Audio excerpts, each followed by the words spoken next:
રામ રામ દોસ્તો. ભારતમાં ગુનાખોરી વધી ગઈ છે, સુરતમાં વધી ગઈ છે. આવી બધી દોસ્તો ન્યૂઝો બહુ ચાલતી હોય છે. તો આવી ન્યૂઝો ચાલતી હોય તો એમાં કારણ શું હોય છે? કારણ કે ગુનેગારો બેફામ બન્યા છે. આપણી ન્યાય વ્યવસ્થા એટલી ઢીલી છે, એટલા વર્ષોના વર્ષો લગાડે છે ને, તો ગુનેગારોને હવે કોઈ ડર ન્યાય વ્યવસ્થાના કારણે રહ્યો નથી.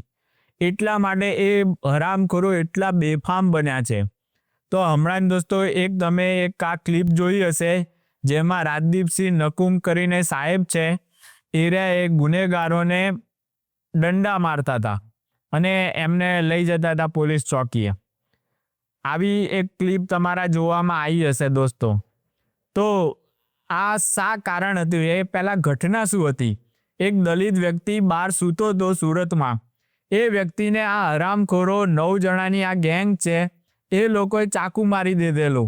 આ ગેંગ ઉપર આગળ પણ ગુસ્સી ટોક ને પાસા ને બધું કરી દીધું છે. આપણી ન્યાય વ્યવસ્થામાં જે આકરામાં આકરી સજાઓ થઈ શકે ને, એ બધું જ આ હરામખોરો ઉપર થઈ ચૂકેલું હતું. છતાં પણ આ લોકો જેવા બહાર નીકળે ને એટલે પાછા એમનો આતંક સર્જવાનું ચાલુ કરી દેતા હતા.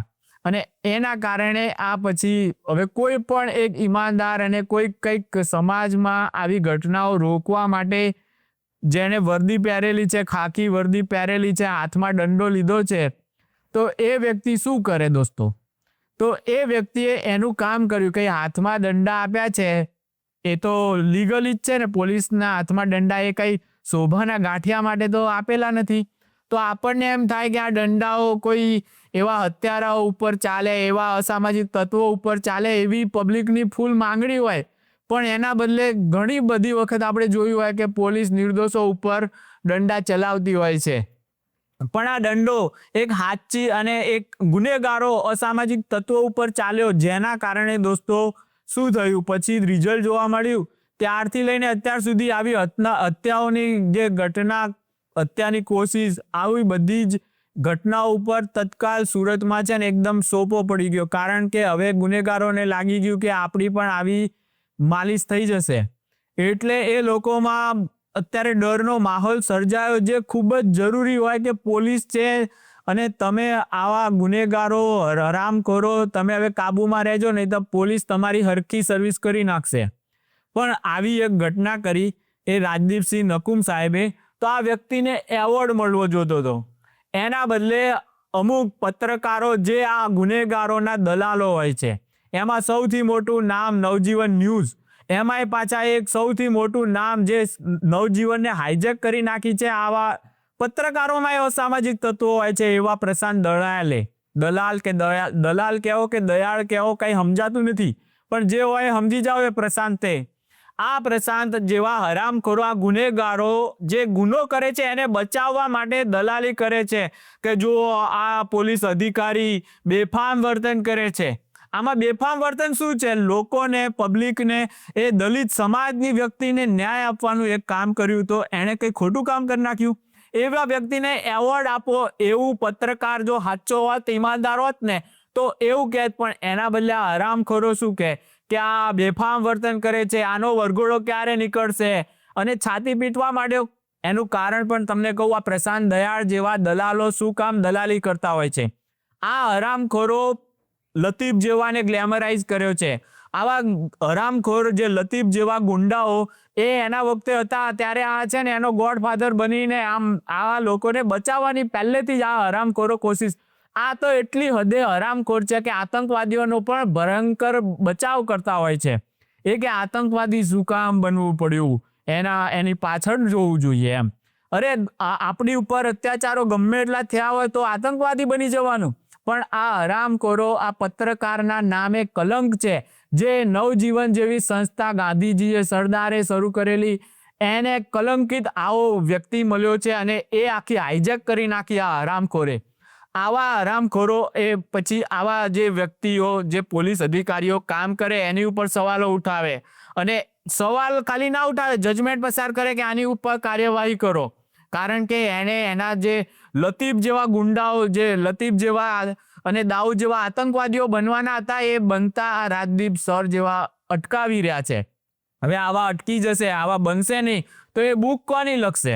લતીફ ઉપર બુક લખી, લતીફો ઉપર પિક્ચરો બન્યા છે અને ગ્લેમરાઇઝ કર્યો છે, તો એને આવા આતંકવાદીઓ અને આવા ગુંડાઓને ગ્લેમરાઇઝ નહીં કરીએ તો અમારું શું થશે? આ પ્રશાંત દલાલ જેવા લોકોને એ બહુ મોટો ડર છે અને લતીફ જેવા અત્યાર સુધી બન્યા નથી. એનું કારણ છે આવા કોઈક સજાગ પોલીસવાળા છે જે આવા હત્યારાઓ ગુનાગારોને એની ઓકાત બતાવતા હોય. બાકી અત્યારે મેં સાંભળ્યું કે એ લોકો પહોંચે ને એને પોલીસ લઈ જાય ને શાંતિથી વ્યવસ્થિત રીતે કોઈ ગુનામાં, તો એની પહેલા તો હવે આ હરામખોર જે ગુનેગારો છે આ પાસામાં ને એવા બધામાં ધકેલાયેલા એવાના વકીલ પહેલા પહોંચી જાય છે, બોલો.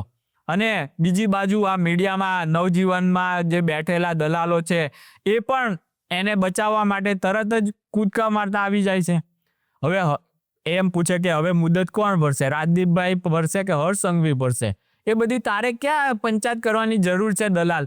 એ જે ભરશે એ ભરશે. હાઈકોર્ટે સુઓ મોટો લીધો છે તો હાઈકોર્ટ એ નહીં જોયે કે આ લોકોને પાસા કરેલા હતા, આ લોકોની જેટલી આપણાથી બનતી હતી એ બધી જ એને સજાઓ પર જમાનત પર આ હરામખોરો છૂટેલા હતા. આપણે કાંઈ કર્યું હોત હરખી રીતનું, એને એવી સર્વિસ કરી હોત તો પછી આ લોકો બહાર આવીને આવા ગુનેગારો હજુ વધારે હત્યાઓ દલિત સમાજના વ્યક્તિઓને દબાવવાની કોશિશ કરત જ નહીં. આમાં કઈ નકુમ સાહેબને કઈ મળી જવાનું હતું? ચાલો, દલિત એક ગરીબ પરિવારનો હતો, બહાર સૂતો હતો બિચારો, બહાર સૂતો હોય એવી વ્યક્તિ નકુમ સાહેબને હું 50,000 રૂપિયા એને ખવડાવવાની હતી કે 2 દંડા મારજો, એ એને ચાકુ મારી દીધું બહાર સૂતેલા દલિત વ્યક્તિને. તો ત્યારે આ હરામખોરો ઉપર હવે કંઈક તો કાર્યવાહી કરવી. દર 3-4 દિવસે આ લોકોનો આતંક દેખાવા જ મળતો હતો અને આ લોકોને જોઈને બીજા નાના નાના ટાબરિયા પણ આવી છે ને ગુનેગારીનો રસ્તો લઈ લે અને મોટો થાય ત્યાં સુધીમાં એવા હત્યા આમ તેમ બધામાં એ અંદર જઈને બહાર આવી ગયા હોય. આ હદે હવે નાના છોકરા સગીરોને તો પાછા આ હાઈકોર્ટ ને સુપ્રીમ કોર્ટ ને કોઈ કાંઈ એને સજા કરવાની નથી.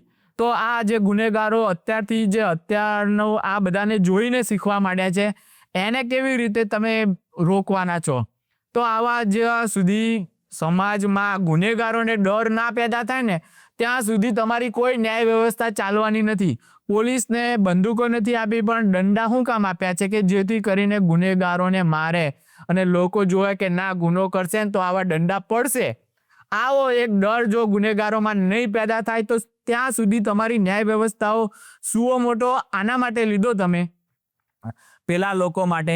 તો એક એવોર્ડ કમસે કમ હાઈકોર્ટે હવે આપવો જોઈએ અને સુઓ મોટો એ પણ લેવો જોઈએ કે આ પત્રકારો કેમ આવા ગુનેગારોને બચાવે છે.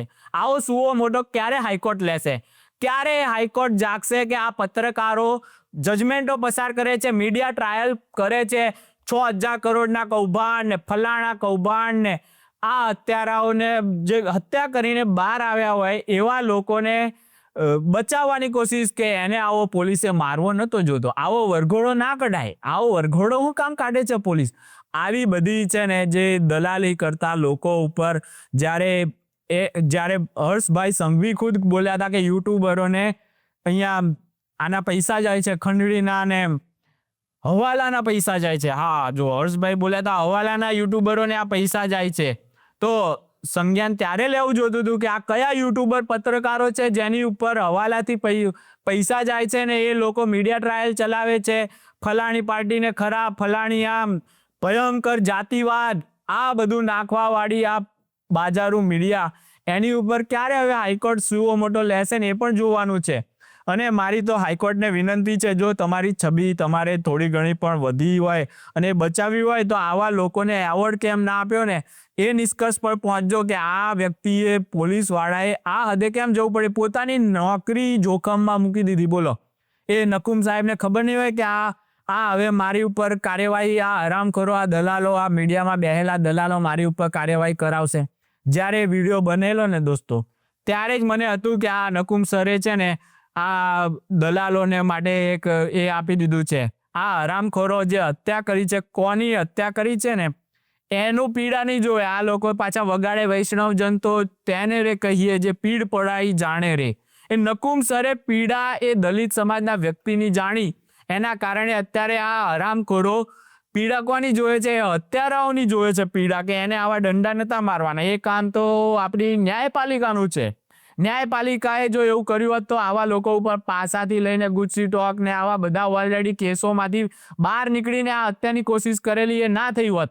આવી જ અમદાવાદમાં ઘટના બનેલી, જમાનત ઉપર પેલો આવી ગયેલો, એક ખૂન કરેલું, સાબિતી નહીં, નામ નહીં, વર્ષો સુધી કોર્ટમાં આપણા કેસ ચાલ્યા કરે, એટલે પેલો જમાનત ઉપર બહાર હતો ને પછી એણે ભયંકર એક હત્યા કરી નાખેલી અને એને આગળના એ જ રીતની કોશિશ કરેલી. એ ઉપરથી પછી તો એ હરામખોરનું એન્કાઉન્ટર કર્યું ત્યારે એ રાક્ષસ બંધ થયો. બાકી તો એ પાછો જમાનત પર બહાર આવી જતા અને પાછો એક હત્યા કરી નાખે. એનું એન્કાઉન્ટર અમદાવાદમાં થયું હતું. તો આવા એન્કાઉન્ટર થાય ને એની ઉપર એ સવાલ પેદા કરે આ નીચ મારીનાઓ કે આવું એન્કાઉન્ટર કરવાની શું જરૂર પડી. ત્યાં પછી બતાવવા માટે લઈ જાય, પાછું રિકન્સ્ટ્રક્શન કરે. રિકન્સ્ટ્રક્શનમાં એનું એન્કાઉન્ટર થઈ ગયું. અમદાવાદની ઘટના છે, એ તમે થોડુંક તમારી રીતે રિસર્ચ કરજો, મારે એની ઉપર વધારે નથી બોલવું. પણ આવા એન્કાઉન્ટરો ઉપર પણ આ હરામખોરો સવાલો પેદા કરે. આતંકવાદીઓ પકડાય તો સાબિતીના અભાવે છૂટી જાય, એટલે કે જો નિર્દોષ હતા તો તું એવું જજમેન્ટ કેવી રીતે પસાર કરે કે સાબિતીના અભાવે છે નિર્દોષ છૂટ્યો છે, એમણે તો નથી. અને આપણી ન્યાયપાલિકા જ્યાં સુધી સાબિતી ના થાય ને એમાંય પાછા 15 વર્ષ 25 વર્ષ 35 વર્ષ લોકો મરી જાય ને ત્યારે છે ચુકાદાઓ આવી જતા હોય છે. એક હમણાંનો જ કિસ્સો હતો કે બીજા દિવસે બિચારા પોલીસવાળો એ હતો અને એ મૃત્યુ પામે બીજા કે ત્રીજા દિવસે. છેક વર્ષોનો જૂનો કેસ હતો. તો આવી જે આપણી ભયંકર હદે ન્યાયપાલિકા છે જેની ઉપર હવે પબ્લિકને જરાય ભરોસો નથી રહ્યો. નકુમ સર અને બીજી બાજુ પ્રશાંત દયાલ બેયનું વોટિંગ કરાવો કે નકુમ સરે ખોટું કર્યું છે કે સાચું કર્યું છે. સુઓ મોટો હાઈકોર્ટે લીધો છે ને તે પબ્લિકનો વ્યૂ જાણો કે પબ્લિક શું કોની તરફેણ કરે છે કે પ્રશાંત દલાલ જેવા અને આવા હત્યારાઓની કે દલિત સમાજને ઉપર અત્યાચાર કરનારા વ્યક્તિને થોડાક દંડા મારી દીધા. એ રાજદીપસિંહ નકુમે કંઈ ખોટું કર્યું હોય તો પબ્લિક બોલે કે હા ભાઈ એમને ખોટું કર્યું, એમને સજા કરો. પબ્લિકનો ચુકાદો બી થોડો જુઓ. કઈ હદે આ દંડા આપ્યા છે પોલીસને તો શું કામ આપ્યા છે? શોભાના ગાંઠિયા માટે તો આપેલા નથી. તો હાઈકોર્ટે સુઓ મોટો લીધો છે, હાથે એ પણ લો સુઓ મોટો કે આવા પ્રશાંત દલાલ જેવા શું કામ આવા જે હત્યાની કોશિશમાં પકડાયેલા છે એવા લોકોને, જે ઉપર એટ્રોસિટીનો અત્યારે આ તાત્કાલિક કેસ થયેલો છે, એવા લોકોની દલાલી, એવા લોકોને નિર્દોષ જેવા છબીમાં આમ નિર્દોષ જેવી છબી દેખાડવાની કેમ કોશિશ કરે છે? પોલીસને કેમ આવા કિસ્સાઓમાં વિલન ચિતરવાની કોશિશ કરે છે? શું કારણ છે કે આ પ્રશાંત દલાલ જેવા આ નવજીવન જેવી ગાંધીની બનાવેલી સંસ્થામાં બેસીને આવું ઘોર કૃત્ય, જે અધમ કહેવાય, પત્રકારનો તો એ કંઈ ગુણ નથી આવા હરામખોરોમાં, એવા લોકો શા માટે આવા નવજીવન જેવી એક સંસ્થાને હાઈજેક કરીને બેઠા છે? અને એ લોકો પોતે જજ હોય એ રીતે ચુકાદાઓ સંભળાવે છે. પોલીસનો મોરલ ડાઉન કરવાની કેમ કોશિશ કરે છે? કેમ ન્યાય વ્યવસ્થા ઉપર પણ પ્રશ્નો કરતા હોય છે આ હરામખોરો પાછા કે નિર્દોષ છૂટી ગયો, આતંકવાદીને આટલા ટાઈમ રાખી મૂક્યો હતો, આતંકવાદી હતો, એને સબૂત સાબિતીઓ ના મળી, એના કારણે એમાં પોલીસની ગફલત આવી હોય કે કોઈ એણે એટલું પરફેક્ટલી કામ કર્યું હોય કે જેથી કરીને કોઈ સાબિતી મળવા ના દીધી હોય. પણ આવા હરામખોરો એવા લોકોને પણ, આતંકવાદીઓને પણ નિર્દોષ જાહેર કરી નાખે ને એની ઉપર ખોટું થઈ ગયું. આવી બધી પછી તો બુકો લખે ને બધું. આનું કામ છે કે એક લતીફ પેદા થાય, એનો હું ગોડફાધર બનું અને પછી એની હું પછી બુક લખું અને આવી રીતે પોતાનું નામ બનાવું પત્રકાર જગતમાં કે હા ભાઈ લતીફનું આખું જીવન પ્રશાંત દલાલે લખેલું છે. આવું બધું એ લોકોને અંદરથી મોટિવેટ કરે. બાકી પૈસાના કારણે ને એવું તો બહુ ઓછું હશે. એક વચ્ચે કે મને અમદાવાદમાં 56 એમ કે દારૂના અડ્ડાઓ ચાલે છે. તો ભાઈ કે તું લાવ્યો ક્યાંથી 56 ને 53 ને આવા બધા આંકડા ક્યાંથી લાવ્યો? તો કે મને નનામો લેટર મળેલો. નનામા લેટર ઉપર એણે જાતે બે ચેક કરવા જોઈએ કે આ 2 એડ્રેસ પર હું ખુદ જઈ આવ્યો. હવે પોલીસ જઈ આવે, જો આ લિસ્ટ છે આખું એડ્રેસ સાથેનું, આવું નહીં. પણ સ્ટુડિયોમાં બેસી અને પોલીસને અને સમાજમાં છે ને એકદમ કે બધે દારૂ જ વેચાય છે, દારૂના જ બધે અડ્ડાઓ ચાલે છે, આવી રીતનું. એનામાં લગારે પત્રકારો તે નહીં જાબાજી હોત ને તો કમસે કમ 2 અડ્ડા તો એ જાતે જ શોધીને આપી દીધા હોત. પણ એ વખતે પોલીસ કમિશનરને કે એને કોકને છે ને એવા બદનામ કરતો હતો જેથી કરીને એમનું છે ને પ્રમોશન અટકી જાય. આ હરામખોરો એવું કરે. એમના માણસો આગળ વધે, વચ્ચે નડતા હોય ને એવા બધાને છે ને આ બદનામ કરી અને સાઇડલાઇન કરે આ હરામખોરો. અને હર્ષભાઈ સંઘવીને પણ વિનંતી છે કે કયા પત્રકારોને આપણા પોલીસવાળા કોઈ છે ને એવી આવી સાંઠગાંઠ હોય છે જેના કારણે દમ ઉપર આવે છે ને હરામખોરો આવા જે જાબાજને સારું કામ કરતા હોય ને એવાની પાછળ પડીને એમને બદનામ કરીને એમનું પત્તું કાપવાની કોશિશ કરતા હોય છે. એ પણ થોડી જાંચ કરાવો. બાકી તો આ હરામખોરો સુધરશે નહીં ને એમની મીડિયા ટ્રાયલો ચાલતી રહેશે. આ તો હવે અમારે પાછું આવવું પડ્યું આપણને એમ કે આપણે આ ધંધામાં રહેવું જ નથી. પણ આ લોકોની હરામખોરી એવી છે ને એ જોતા આપણે પાછા હથિયારો ઉપાડવા પડે છે. આપણા હથિયાર એટલે આપણા માઇક, બીજા કોઈ હથિયારો નથી. પણ આ હરામખોરોને કોઈ કહેવા વાળું જ નથી. આવા દલાલો એમની દલાલી કરશે અને લતીફ જેવા ગુંડાઓને પેદા કરવાની કોશિશ કરશે. એ કોશિશ નહીં થાય કારણ કે રાજદીપસિંહ નકુમ સર જેવા થોડાક પોલીસવાળા જાગે છે, જે લોકો તાત્કાલિક ન્યાયની થોડીક આમ દંડા આપેલા છે ને એમણે કાંઈ ગોળીઓ નથી મારી દીધી. દંડો હાથમાં હોય તો ચાલી જ જવાનો છે ભાઈ. અને સામે એ હત્યાની કોશિશો કરવાવાળા છે એ રે તમે એમ કહો છો કે જેમ કે એમ ચાલવાના છે ઘર સુધી, એમને ચાલીને લઈ જવા, દંડા મારીને લઈ જવા પડે. ભેંસને દંડા મારીને ઘર સુધી લઈ જવું પડતી હોય તો આ તો નરાધમો છે. એ લોકો તો સુધર્યા જ નથી. કોર્ટની જેલોમાં રહીને અને બધી જ રીતે એની ઉપર કાર્યવાહી થઈ ચૂકી છે છતાં પણ નથી સુધર્યા. તો જ્યાં સુધી આ પોલીસવાળા જ્યારે દંડાનો સાચો ઉપયોગ એમાં નકુમ સરે કર્યો એવી રીતે કરશે ને તો જ કંઈક ભારતમાં છે ને હરામખોરો, ગુનેગાર તત્વો આ બધા ઓછા થશે. બાકી તો કોઈ રીતે નહીં થાય. એટલે નકુમ સરને એવોર્ડ આપો. સુઓ મોટો હાઈકોર્ટે લીધો છે અને સુઓ મોટોમાં પણ હવે જોઈએ શું આગળ કાર્યવાહી થાય છે. આપણને તો બહુ આશાઓ હવે રહી જ નથી કોર્ટો પાસેથી, કારણ કે એ લોકો ગુનેગારોને જો સજા કરે જ ને તો આટલા ગુનેગારો પેદા જ ના થાત. હવે જ્યારે અસલી ન્યાય ગુનેગારો પર થાય ત્યારે એ લોકોને એવોર્ડ આપવાનું જ્યારે હાઈકોર્ટ ને સુપ્રીમ કોર્ટ ને શરૂ કરશે ને ત્યારે આખું જ ચિત્ર બદલાઈ જશે. જોજો દોસ્તો.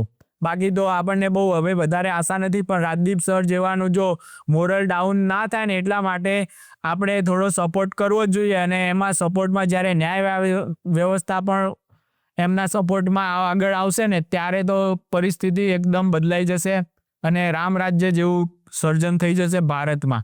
બાકી ત્યાં સુધી તો ન્યાય વ્યવસ્થાને લોકો આમ છે ને પી જાય છે, આમ એમાં કહે છે ધોઈને પી જાય છે. બાકી ન્યાય વ્યવસ્થાને તો આ લોકો, આ હરામખોરો ગુનેગારો ધોઈને પી જાય છે. એને તો ઠેબે રાખે અને અંગૂઠે રાખે છે ગુનેગારો. એ લોકોને ખબર છે કે આપણી પાસે વકીલો છે અને દલાલ પત્રકારો છે, મીડિયા કંટ્રોલ કરી નાખશે. અને એ લોકોને આતંકવાદીઓને પણ જો આમ મસીહા જેવા ચિતરી શકતા હોય તો પછી તો આ તો હત્યારાઓ ને ખૂની ને ગુનેગારો જ છે. એવા લોકોને તો આરામથી આ લોકો બધું જ મેનેજ કરી લેશે. પણ આવું મેનેજ ના થાય એનો સુઓ મોટો હાઈકોર્ટ હવે લે. અને આ જે પણ આવા લોકોના જે ગુનેગારી વધે એવાના સપોર્ટરો જે પત્રકાર જગતમાં છે, મીડિયા જગતમાં છે અને જ્યાં ખૂણે ખાચરે પોલીસમાં પણ જો હોય તો એ બધા એમાં હશે જ. પોલીસમાં પણ એવા લોકોના આવા હરામખોરોના શુભચિંતકો હશે. તો એ બધું જ જાંચ કરી અને એ બધું જ આખું તંત્રને થોડોક સડો લાગતો અટકાવે એવી નમ્ર વિનંતી છે દોસ્તો. ચાલો બીજા કોઈ વિડીયોમાં મળીએ. ત્યાં સુધી રામ રામ.